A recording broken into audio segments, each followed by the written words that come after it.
Hi, how are you? This is Brandon Moore here with S.W.A.G Magazine, and I'm sitting with Mr. Chris Nelson. He is the owner and founder of Our Time Entertainment, and also he's the music director of Morton Summer Camp Program. Yes. All right, so could you just tell us just a little bit more information about the program that you have going on currently? Yes, the Morton Summer Camp Program is about uplifting the children of Morton, Pennsylvania. It's been around for over 60 years. I went to the camp a long time ago when I was a kid growing up, so it's been passed down from different people, and it's been passed down to Mr. Maurice and myself to help these kids to better their lives. Right. And I teach music there. We also teach moral values. The director of the camp, he teaches home ec and just different things, how to govern yourself as a person and educating base. Okay. So how did the program as a whole get started? Where did the roots come from? If I remember correctly, it started from Sidney Smedley School, which now is called the Borough Hall, the Morton Borough Hall. And it was actually a school. We had three schools, two schools in Morton, Pennsylvania, and two schools in Springfield. And Sidney Smedley was an elementary school that in every year they have a summer camp program. Right. Okay. For the kids to have something to do around the neighborhood and stuff like that. So it's been passed down from generation to generation to generations, and so we're just taking it to different levels to make sure that these kids have something to do, like I had something to do when I was growing up in Morton, Pennsylvania. Okay, great. Definitely glad to hear that. It's important, for children to be brought up and have things that can occupy their time, Yes. especially in a positive light. So I can understand where you're coming from. Yes. With that being said, what type of activities or what type of things do you do in the camp? What type of message are you trying to deliver? Excuse me. We teach them. We have for activities. We have football, kickball. Our favorite sport is kickball. Every year it's been passed down. So we have baseball, for basketball. It's another favorite sport that we have. That we teach these kids, and we also teach them reading. Okay. We actually give them writing lessons, reading lessons, and musical lessons. I teach them how to play on key or play as a group. Okay. And we also teach in a circle form where you facing each other. You facing them, facing us, and saying, look, you are smart, you are intelligent. So we just teach them everything that's been passed down from us. We teach them the moral values. But the sports is like I said, kickball. They love kickball. They love basketball. They love football. We actually had one point we had a football team. We had the basketball team. We had different levels of entertainment, different levels of education. We also go on trips. Our favorite trip is going to Dave and Buster's in Philadelphia. Oh wow. We also have been to the Liberty Bell. We've been to the African American Museum. We've been all around bowling. We go bowling. We go. Where else we go? Anyway, we go everywhere to help uplift the kids and stuff. Okay, that's definitely great. I can imagine, being able to take the kids different places, and just have them be able to experience things together as a group. That's definitely a good way to Yes. pass that message along. So with that being said, if you're, going out on these trips and, you want to take the kids to different places, how do you guys manage to do that funds-wise? That would seem to be, rather expensive, I'm assuming. Well, see, we asked each campus parents to help out with the cost. We actually have them do sign the registration forms or the permission slips too, so they can help us pay for the trip, on the train. And we also have different volunteers, mostly from the kids' parents that come on our trips to help chaperone us. Well, chaperone the kids, and we just do. We work as a community, as a family to do the things that we need to do. Okay. All right, so Mr. Nelson, I just have another question for you. Based on your role as a music director here at the summer camp in Morton, yes. What are you trying to impart with the children as far as your role and teaching the music? I'm trying to instill values, more values, education, music education, due to the fact that a lot of our music programs have been cut from schools, public schools. I'm trying to instill something in this camp to say, look, you can achieve. So musically, God has given me the musical ability to pass down what He's given me, and to show these kids, look, you can be successful. You can be smart and intelligent, as well as you can be and you can be swag. You can have your own style. So my intention for the music program is to still look. You have a chance to learn. You have a chance to grow. You have a chance to learn something, learn how to read music, learn how to sing correctly, learn how to play in a band, and teach them how playing with each other is important, and how cool it is to play with each other, to sing with each other, to dance with each other. How cool it is to use music in a positive light, because music nowadays, especially within the public aspect of it, within the media, is used in a negative light. Not all music, but that's where it's headed to, in my opinion. So, but with me coming from a generation that it was about love and respect and loyalty and spiritualness and spiritual wise, and also about just having fun with what you do and sharing, giving and sharing your talents and pass it on. Somebody passed on to me the music aspirations. I have my family who passed it on to me, and different growing up in school. And so I'm passing on what I learned as a child and as a teenager to these kids. I started playing piano when I was 7 years old. I started singing at 5 years old. Got serious as an artist at 12 years old. And I sang in different choirs, I sang in different churches. I now play for my own church. But I was asked to come in as a music teacher, as well as to help assist these kids as an employee of the camp. So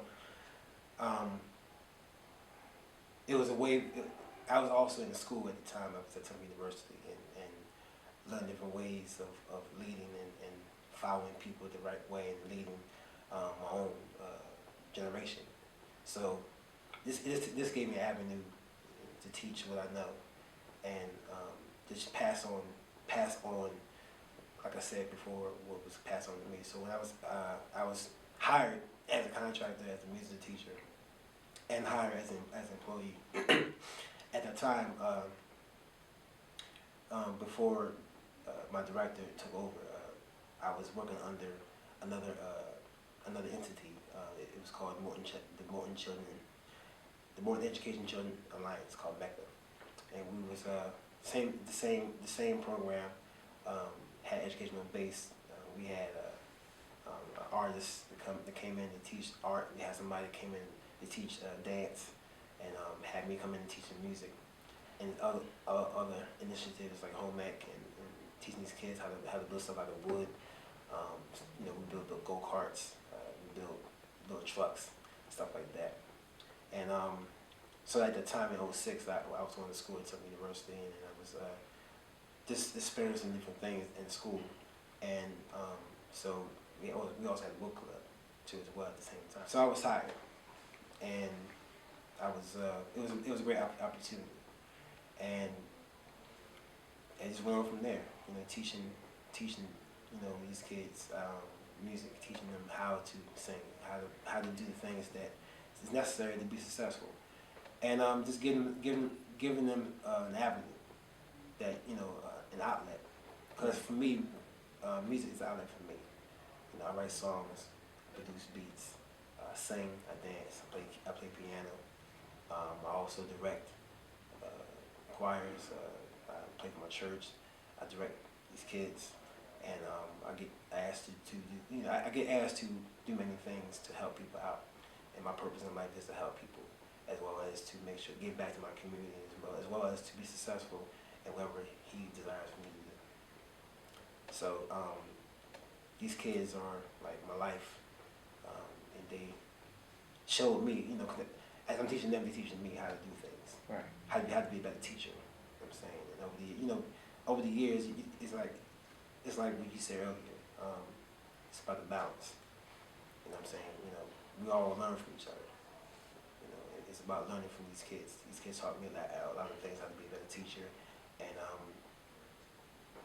so I love it. All right, and then we're also joined by now the director of the Morton Summer Camp Program, uh, Mr. Maurice McDaniel himself. I'd like to thank you for joining us this afternoon. Oh, thank you for having me.